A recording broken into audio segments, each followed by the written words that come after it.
Tall, dark and handsome. Well, the perfect mantra to define something that looks as bold and butch, right?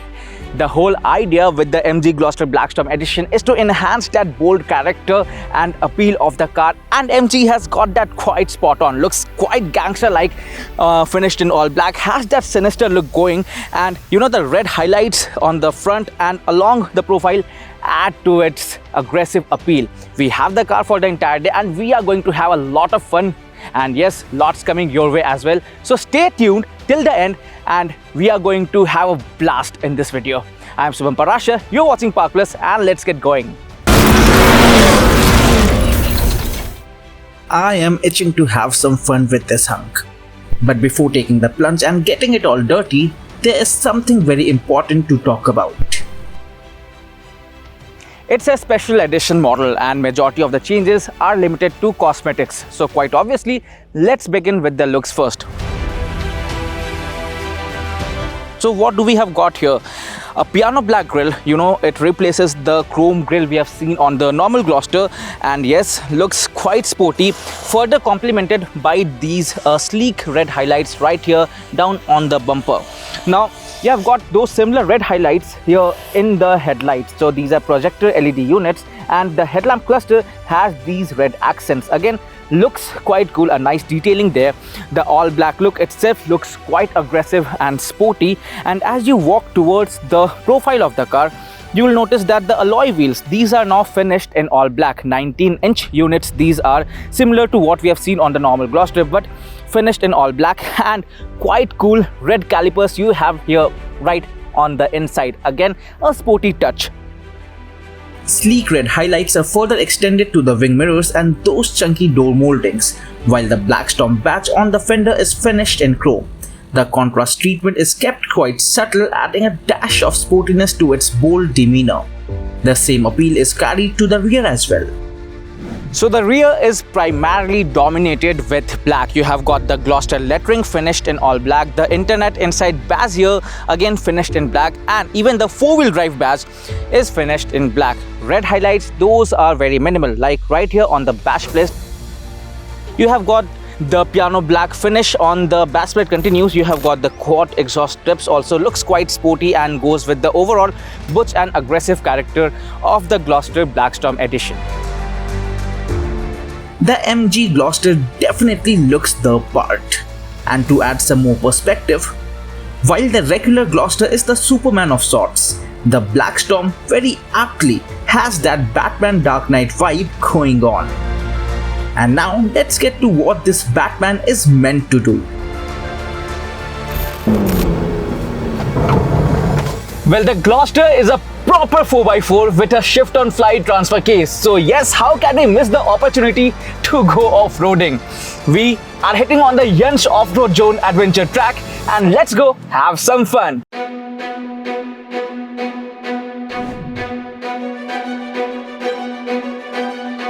Yes, we are at the perfect location to put the Gloster's 4x4 to test, and we aren't going easy. The all-terrain four-wheel drive system in the MG Gloster comes with 7 drive modes, something which you don't get in its rivals like the Toyota Fortuner. The Gloster has 4 terrain modes dedicated to just off-roading. 4x4 high is engaged in snow, sand and mud modes, while 4x4 low and electromechanical differential lock kick in when the rock mode is activated. Eco and sport modes are for better fuel economy and performance, respectively.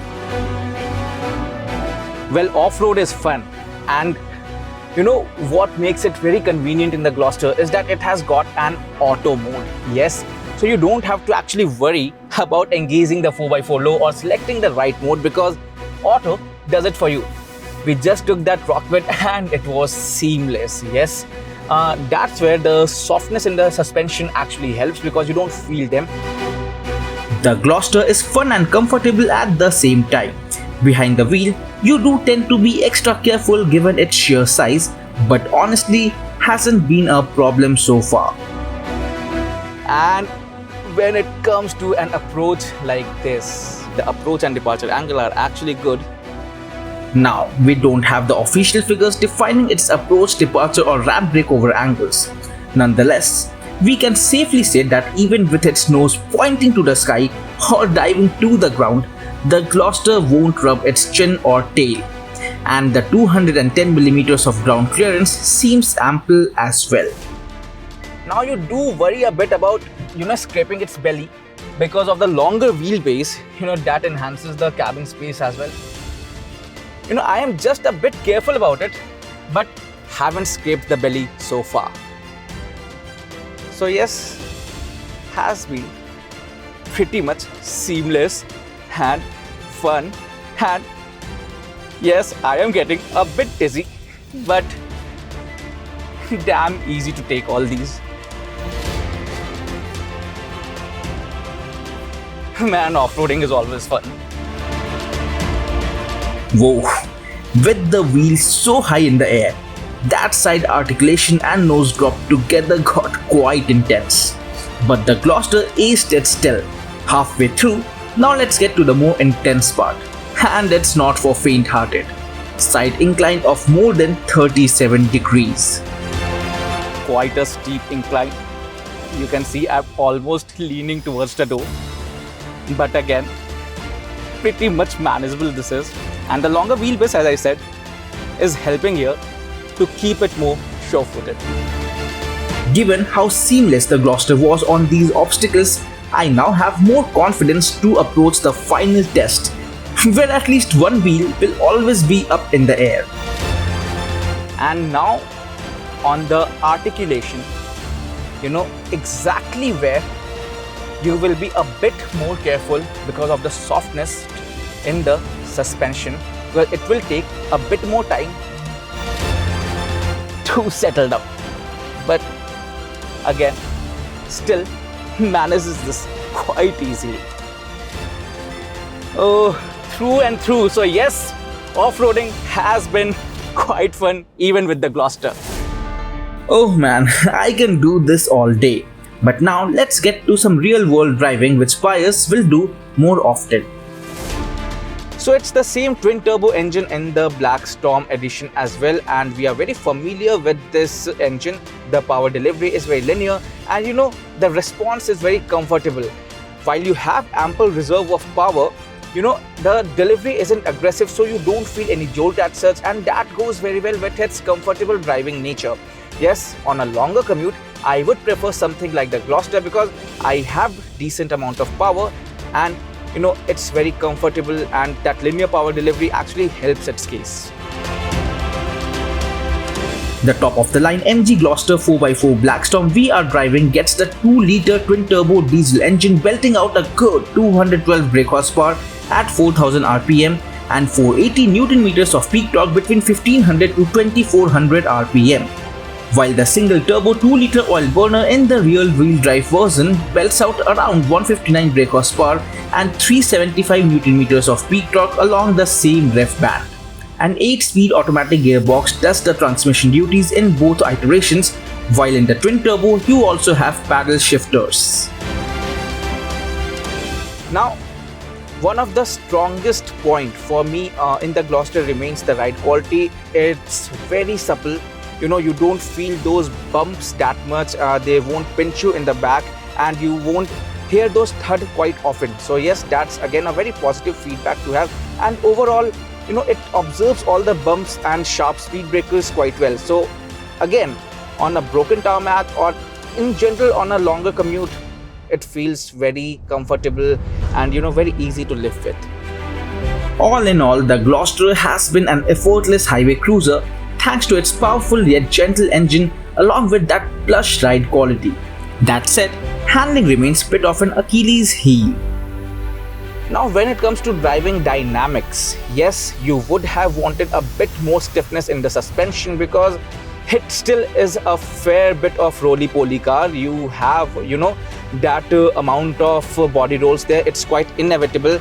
But again, nothing that will get you unnerved. And, given the fact that it is a 4x4 and a body-on-ladder car, it's very easy to live with. And as I said, the seats, yes, these seats are very comfortable and they snug you quite well.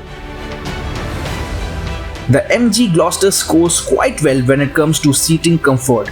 Our test car is the 7-seater version with bench seats in the second row, but the Gloster is the only SUV in its segment offering proper captain seats in the second row as well. And speaking of segment best, it's the only SUV in its class offering advanced driver assistance system or ADAS features such as forward collision warning and auto emergency braking, lane departure warning, blind zone detection, parking distance control and fatigue alert. Segment best features also include adaptive cruise control where the car will regulate its speed according to the traffic and on turns. Let's get to the interior now.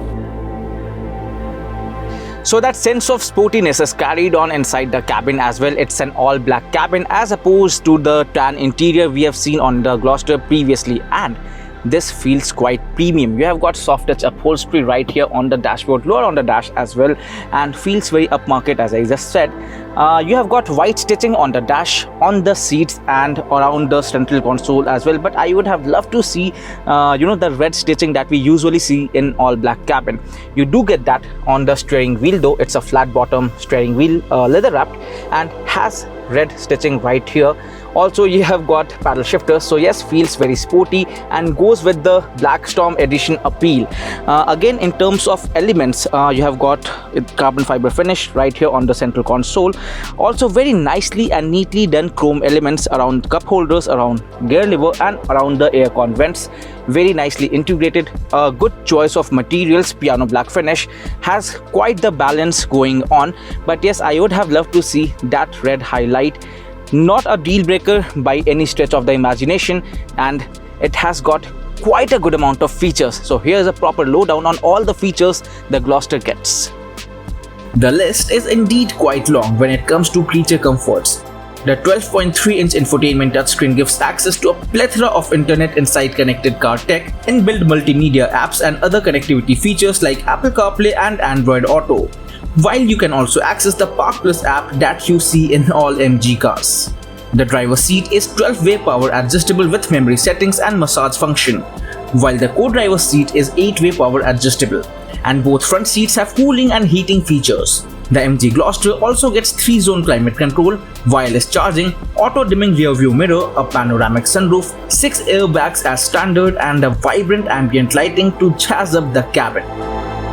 While some of these features are available on rivals like the Jeep Meridian and Skoda Kodiaq, massage and heated seats are segment best features, and the Toyota Fortuner misses out on a fair bit of these features, including Android Auto and Apple CarPlay. Well, Gloster clearly has an edge here. Well, the Gloster has always been a very comfortable SUV to live with, and when you take it off-road, it's quite fun behind the wheel. The BlackStorm Edition adds to its butch and gangster looks, and yes, if you're someone who wants to have a bit of sass with this appeal, the BlackStorm Edition is for you.